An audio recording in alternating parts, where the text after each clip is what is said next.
say, I actually believe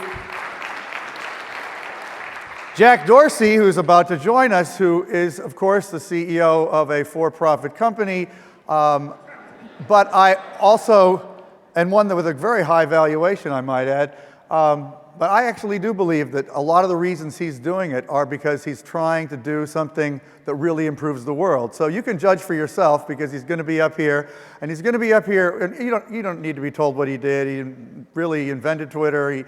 He started Square, which he's now running, and he's still deeply involved with Twitter as well.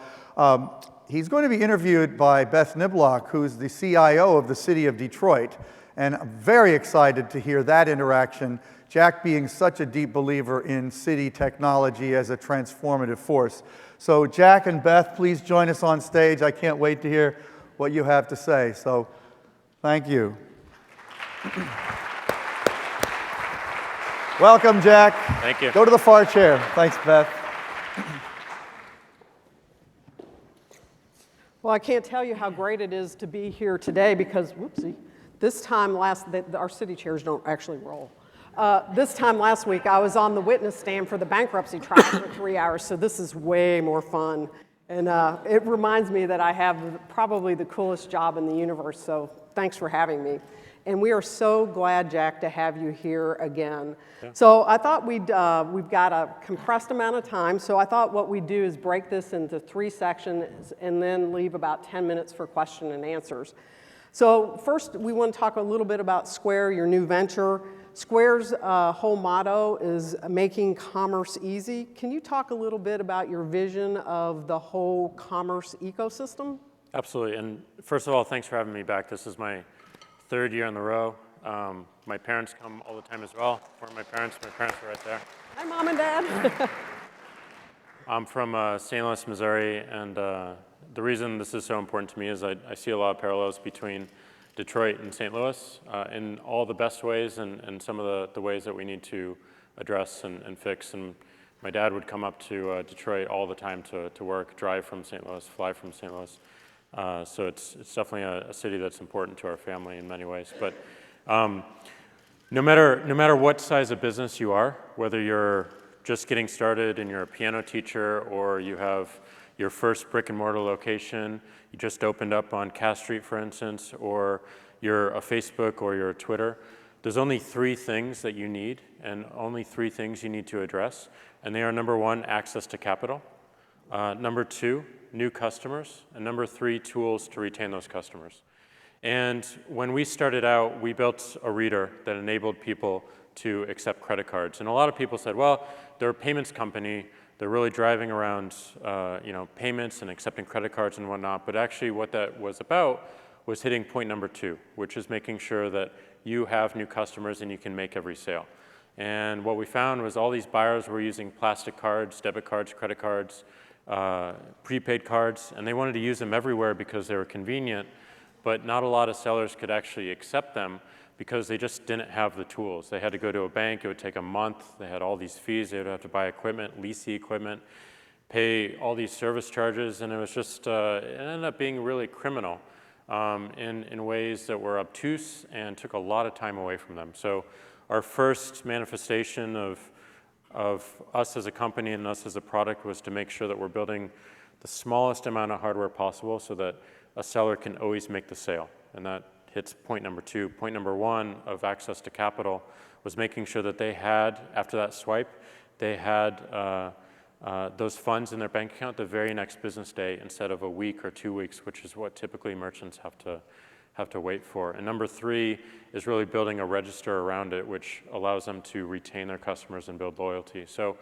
what we saw when we came onto the scene 5 years ago was there was a lot of fragmentation. There were a lot of people doing one tiny little part, someone doing payments, someone doing credit cards, someone doing the bank, someone doing the point of sale, and none of them were connected together at all. So our simple thing was to solve the most critical thing first, which is enabling people to make every sale by accepting that credit card, and then building more and more towards commerce. And commerce is very different from payments because payments is just a tiny little aspect of everything that happens in a commercial transaction.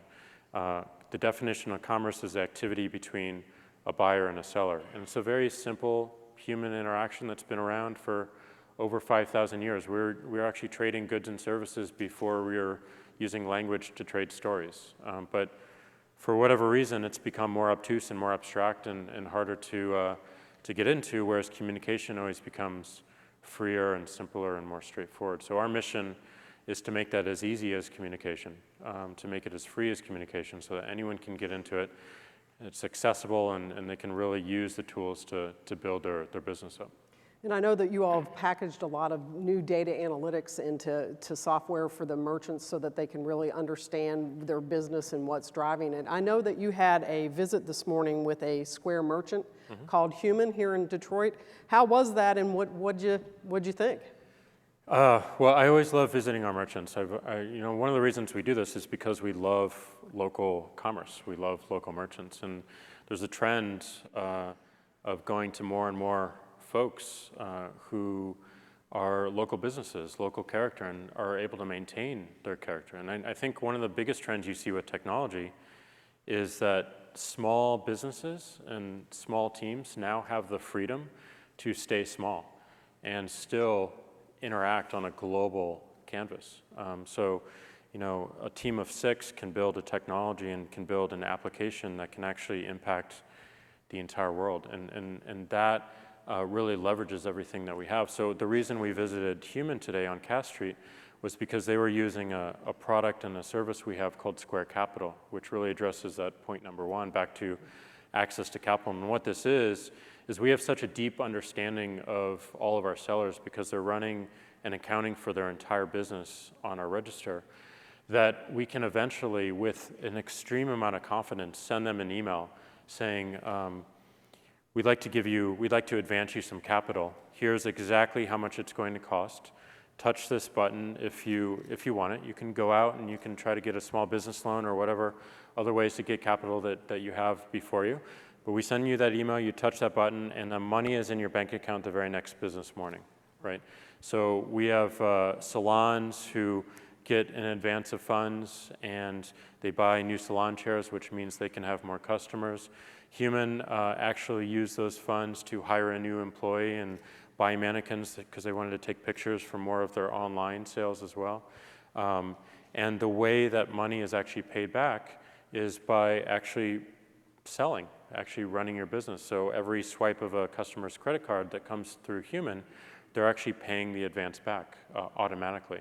And we intend to have the lowest rates and the easiest access so that typically if you go out for a small business loan, it takes about 1 to 3 months, and there's a very low chance that you get it. They need a lot of collateral and they need a lot of assurance. We don't need any of that because we have so much confidence in our businesses because we see the business. And they continue to build trust in us as we extend that, and then they pay it back. And the folks who actually engage in a capital advance, end up doing more and more of it to build their business. And if they grow their business, our business grows as well. And yes, we are a for-profit company. And the way we look at this is, we need capital, we need revenue, and we need profit so that we can invest back into growing our business. Revenue and money is like oxygen. It's not something that you want to live for. It's something that you absolutely need to live. And we want to serve more people around the world. And to do that, we need investment, we need capital, just like all of our small merchants need capital to grow their business and to serve their customers. Well, I want to shift for a second to Square and your support for science, technology, and math, and talk about your support of coding, because that's something that's near and dear to our hearts here in Detroit. Yeah, so we have a specific focus on getting more women into engineering, and we have a lot of this energy at Square. Over 52% of the company is actually led by women. We have three women on my team, my executive team, who lead engineering, who lead finance, and who lead the business team. So our CFO, our VP of engineering, and our VP of business are all very, very strong female leaders directly on my team. Over 60%. Over 60% of all Square sellers are actually women-led and run and owned. And the national average in the States is 30%. So we want to build technologies that are accessible to everyone, that everyone can pick up and use and really do whatever they want to do with it, whatever their passion leads them. But what's really important for us is that we have a diversity of perspective inside of our company. And where there's a lot of lack of diversity of perspective, specifically in engineering, is women leadership and women engineering. And we have invested pretty significantly in 2 specific programs around this to help address and to seed more of the engineering attitude and the skill within our company and abroad. One is Girls Who Code, yes, which is actually a national program started by a woman named Reshma, who all of my Twitter co-founders and myself invested pretty heavily in and supported, but also hold an intensive class for about 7 weeks. There's about 20 to 30 senior high school girls to entering college girls that spend 7 to 8 weeks within our companies, within Twitter, within Square, learning how to program. And not just learning the abstractions and the academic parts of programming, but the actual practicalities of programming so they can leave that and actually know how to build something. And the goal for all of them is to build a product that they can show off at the end, and all of them do. That's number one. And then Square has a program called Code Camp, which invites people for an intensive weekend, invites women who are just starting college or juniors in college. And we just started one that's focused around purely high school to get younger and younger and younger. To do the same thing. We take time from all of our staff, from our employees, during the work week and also on the weekend to teach them how to program. And these are all women who want to learn how to program, who want to make something. And that's one of the most amazing things about engineering is you can start with a very, very simple tool and you can build something and you can see the results of it almost immediately and almost instantly, and it feels amazing. And then when you share it with someone else and you get to see them feel it and you get to see them interact with it, it just emboldens you even more and it gives you confidence. And that was my own experience when I taught myself how to program, is it just gave me confidence because you see the results of it constantly. And I think that's what's really missing is these tools that inspire a confidence in people to really go out on their own and do their thing and to build something that is really relevant, not just to them, but hopefully resonates with a much larger audience. So we invest a lot of time and a lot of money in it, and we think it's definitely worth it. That's fantastic. I want to shift really quickly to 2 quick things. Cities. Your love of cities is well known, and you have chosen to come back of all the offers that you get, which I'm sure I can't even imagine. You have come back to Detroit for the past 3 years in a row. What is it about Detroit that kind of draws you here, and what do you see for Detroit in the next couple of years? Well, I mean, I'm always attracted to places with really, really deep soul and deep passion, and Detroit is one of those places. I mean, you walk around the streets and you feel the energy, you feel the soul, you feel the fight, and it's similar to what I feel in St. Louis. It's similar to what I feel in one of my other favorite cities, which is New Orleans. These are cities that just have a lot of character, a lot of fight, and a lot of soul, and I love that. So I want to help in whatever way possible, and I come from a technology background. We do intend to use those technologies to have positive impact in the world, and it's not really a factor of what we intend, but it's a factor of what people use the tools for. And I think we often get trapped in this word technology because it becomes this like overwhelming thing that has this abstract notion of what it is. And all of you have probably heard or maybe even said, I don't understand technology. I'm not good with technology. And this is one of those phrases that becomes this very abstract concept that people just get a little bit afraid of. But at the end of the day, technology is really just a tool. That's all it is. And great tools get used, and great tools save time for people, and they create efficiencies, and they allow us to focus on things that are more meaningful to us. Bad tools take attention away, and they actually take time. So we want to build great tools, and I think the role of the city in that is to first vocalize support that we want better tools to make the running of our government, to make the balance of our city, to make the balance of the public sector and the private sector more efficient. And there's a lot of cities around the country who are giving up a lot more of their data so people can come in, and specifically college kids who really want to build something and really want to build something at scale, and can take all that data and feed the data back to the city in an insightful way, in a way that allows them to make a better decision. So I think the more we surface what's actually happening in the city in real time, and we build technologies to take insights from those, we can make better decisions about how to grow the city, what the city needs, and we can build, a stronger economy ultimately, and a stronger civic society. So again, these are concepts and ideals we have to make real. And it's not just companies that have to do it. It's not just city governments. It's people who want this and want to use it and are demanding that this data and this technology is available to them to make their lives better. And it's definitely possible as long as we're having the conversation and we have the desire, which I think this conference represents. That's great to hear. I know Mayor Duggan, the mayor of Detroit, is very committed to transparency, and you will start to see from the city of Detroit a whole new level of open data. So we're really excited about showing the citizens of Detroit that we're trying to do business differently, because we have a history that maybe doesn't make us so proud in that area. So that's coming. So that's exciting.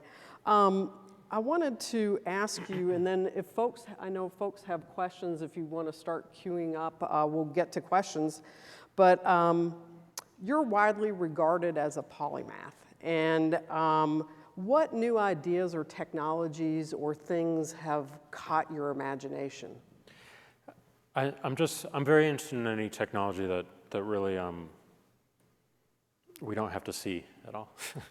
I think the best technology reminds us that we have everything we need, and that encourages more human interactions. And a lot of that has to do with saving time. So, a great tool, a great technology is, we believe, giving time back to people so they can focus on what's more meaningful to them. So, if we're building technology for technology's sake, I think we're doing something that ultimately is a negative action. If we're building technology that gets out of the way and allows us to focus on things that are actually meaningful, creates efficiencies, so that we can really be more creative. Those are things that I love to see. So those are the things that always inspire me, is taking something that's traditionally very obtuse and very difficult or very time-consuming and bringing it down to a second or bringing it down to a minute. And we tried to do this with Square, and that we saw, just to participate in the economy more and more, which was moving to a credit card, you had to go to this bank and you had to spend a month trying to apply to accept it. How do we get that down to 3 minutes? If we get it down to 3 minutes, then you can spend that entire month thinking about building your business instead of thinking about what you have to do and all the paperwork you have to collect for the bank just to prove that you should be able to be allowed to be on their rails. And those are the terms they use. So any technologies that really give time back to people is something that and makes us more human and enables more of that. And I know that sounds counter to everything that we read about technology and everything we see about technology, but ultimately, I do believe that we're heading to a future where the technology is very, very much in the background, and it really reminds us that we're born with pretty much everything that we need. And this is a reflection of that. So one of the things that we know about you is that you really like simplicity and form and function. Where did that come from? Well, I guess originally from my parents, but I don't know. My dad will tell you, he tells this story all the time, but like whenever we moved into a house, I would try to find the smallest room because I just don't like having a lot of stuff. It takes time away, and it's not stuff that I'm really interested in. And you know, I like very straightforward things that allow me to focus on what I find most meaningful. And anything that makes me think about it is taking time away from what I want to think about. So, you know, we find, and I find that if you interact with something that's simple, that's straightforward, you have more control and you have more ownership and you have more drive to whatever it is you're passionate about and whatever it is your destiny is. So, you know, it's just it's a matter of not. I guess it's laziness, you know, ultimately. But it's just it's you know, seeking out the simple things because I don't want to deal with all the complexities. Well, and I think some of, you know, my grandmother used to say she had a very simple silver pattern, and she's like, well, you can hide the flaws underneath all that other fluff, but if you have it very simple and elegant, you see everything in its purest, more true form. So straightforward, yeah. One quick thing before we get some questions. What was the most surprising use of Twitter that you had seen? So, It never ends, really. The first surprising thing was probably we live in San Francisco, so I was working in the office one day on a Saturday, and there was an earthquake, and my phone was right next to me. It was a cheap little Nokia device, and it started vibrating, and I looked at it and it said earthquake, and then I felt the tremor. Mm-hmm. So what was amazing was the technology has actually moved faster than the Earth. Wow. And then these tweets kept coming in: earthquake, earthquake, earthquake. You know, I think it's a 5.7 out of Richmond. I think it was epicentered out of Berkeley. I think it was up in Napa, whatever it is. And it was amazing. And then the USGS was actually on Twitter at the time, and they stated, nope, it was a 4.3 out of North Richmond, and here's a link to see everything about it. And what was amazing to me about that moment was how it went from speculation to fact in a matter of minutes. And you got to see every single point of view instantly. And I think that is important. I think it's important to hear every perspective and every point of view so that we can really find common ground in what we're trying to do. The other thing I noticed is this is an earthquake. I mean, I grew up in St. Louis. There's tornadoes. You can see the tornadoes coming, and then you go down into the shelter. Earthquake, it's completely unpredictable. You don't know what's going to happen. You don't know when it's going to happen, and they happen a lot. You know, they happen every single day. So, you know, what was amazing about that is that you're in this event, and it could be nothing, or it could be life-changing, but you actually have people with you, and they're going through the same experience, and they're just stating they're in the same experience, and that makes the world feel very, very, very small, and it makes it feel like you're with people, even though you might be alone, right? So that I think is the most impactful thing to me about the technology, is that it makes the world feel very small. It makes it feel like we are, you know, we're all connected in ways, and we see it not just with that initial earthquake, but with every natural disaster around the world, with what was happening in Iran during the protests, what's happening today with Scotland, with ISIS, with Ferguson, with everything, with Robin Williams passing away, everything. The world comes together and has a conversation, and they have every single point of view, and it's all laid out instantly, and you actually get to see all of it and also share your own opinion, which is equally valuable. So we've got a question over here. Can you identify yourself? Yeah, Matt Lilland in the high-tech business running various companies. Two questions. One that relates to the topic and one that's slightly off topic. One, your companies are global, so are there things from your international travels in other cities where you've seen either sustainable building or other type of transformations that we could bring back into Detroit that could be used to revitalize Detroit? And then the second question, which is kind of a little bit off topic, as somebody who's running high-tech companies, I was very curious about your feedback on yourself, that you put it online and had all the employees give you the feedback on your 360 reviews. How did that go? Really well, I passed. But yeah, so I did, there was an article that, said I'm a glutton for pain, I guess, but we have over 1,000 people at Square. And, I think people, and I know this because, I grew up very, very shy. I'm still fairly shy. It gets very hard to talk to people and tell them how you really feel. So I created a spreadsheet and I gave it out to the entire company. And I said, you can be anonymous.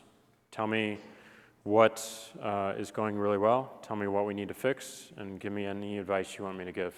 You want me to take, and be frank, be honest, be direct, but also be respectful in moving the company forward and moving it forward for our customers. And, I almost got 100% participation in that, and I heard everything, and I read through every single one of those comments, and I'm a believer that the most important things keep coming up and surfacing. So I really tried to figure out what the patterns were, what were the commonalities, and what really resonated with people, and acted on that. If you go line by line and you simply react to each one of those, it becomes very hard, and you're actually going to do the wrong things. You have to take all this as input, and then you have to make a decision based on the input, and that's exactly what I did. So it was a great exercise, and I'll do it again. I'm gonna do it every 6 months, and because I want barometers around the company of how things are going. Like, are they going well? Are they going poorly? If they're going poorly, tell us what we have to fix, because we're all owners in this business, and I don't want you to sit back there and just complain about, hey, I really can't stand that guy over there, and I'm not gonna tell him, because that doesn't do anything for anyone. And actually makes us go backwards a bit. So I appreciate people being very vocal and telling us what we're doing right, what we're doing wrong, because we need to know. And in terms of global businesses and bringing things back to Detroit, I think it all comes back to confidence, really. I think, you look at entrepreneurs in Europe, for instance, and entrepreneurs in Europe have had in the past a tough time about getting their companies out of Europe. A lot of them have, but some of the younger ones really want to play more in a global market. And the U.S., not just technology companies, but the U.S. has always had this extreme amount of confidence in taking massive risks, and the culture really supporting it, and that's allowed them to go global faster. And the support network around some of these European entrepreneurs is just not there. In fact, a lot of these cultures, and I don't mean to just pick on Europe, but a lot of these cultures actually really look down upon any mistakes whatsoever, any failures whatsoever. And if you make one failure, you're kind of cast out of society. So there's less of a desire to try something new because you're so worried about failing. And I see that in a lot of cities in this country as well. So anything that we can do to give more support to our younger folks who are trying to start something, who are doing something new for themselves, not just starting a business, but doing something new and taking on a risk and just saying, hey, it's okay to fail. You're going to make some mistakes. You're going to get back up and you're going to do it again. And you're going to find whatever you're passionate about, and we support you. And that's been one of the most interesting things that we don't talk a lot about in Silicon Valley that's really driven it, which is this culture of mentorship and accessibility. So you can walk up to anyone and ask them a question about their business, about what's going on, about what their biggest failure was, about what their biggest success, like, hey, how do you hire people? Hey, like, I'm really having a tough time firing this person. I know I need to, but I can't do it. And these are commonalities in every organization, not just businesses. And I've always found that that support network is so critical to success. And when kids are in college, you have it because of all the students around you and hopefully your professors as well. But when they get out, it really is a function of the community supporting them, and it's really a function of the government supporting them. So just the government saying, we support entrepreneurship, we support taking risk, we support you making mistakes because we're going to be there to support you to get back up, we'll see a lot more of this energy and we'll move the city forward much faster. But that people need to feel that support network, and when it's not felt, nothing changes. I know we're at time, but we have one last question. How's it going, Jack and Beth? I'm Shane Willie from Invest Detroit. And I have, I guess, two questions. My first question relates to the convergence of social media and mobile payments and e-commerce. So there's been an advent of the use of Venmo, GroupMe for mobile payments. We see Twitter's rolling out the Buy Now. Facebook is also trying to use the platform to easier e-commerce purchases. So what are the big obstacles or thoughts for, I guess, the convergence of social media and mobile payments? And then second, as it relates to tech in cities, there are large markets, especially in urbanized cities, large markets that don't necessarily use credit cards or debit cards. Do you see that as a potential market for mobile payment growth at all? Yeah, great question. So, I mean, I believe that commerce is inherently social, and it's something that we do, but there's just been a lot of abstractions placed upon it and a lot of mechanical things. So, really excited to merge those two even more and see, that just the intent of sending someone money and communicating that intent actually sends them money in the peer-to-peer case. And then on the Twitter side, we have tons of small merchants and larger businesses who are tweeting about their products and being able to meet the intent and instantly buy into it is important. So it's just a matter of time. And then in terms of credit card usage and how that interacts with a community like this, it's I don't know if it matters as much as the seller having the tools to always make the sale, right? So even if you use cash or use a check or use Bitcoin or Apple Pay, we should enable the seller to always accept every single device, and that's exactly what we're building with Register. We have merchants accepting cash, only cash. We have merchants who are accepting prepaid cards and debit cards and credit cards. We have folks who are accepting checks. We have folks who are accepting Bitcoin online, and we'll have people accepting Apple Pay as well. So it's really just making sure that that seller always makes a sale and the buyer gets to use what they want. So it's not about one payment device versus another payment device. It's about having choice and having the freedom to use the tools that feel most comfortable to you.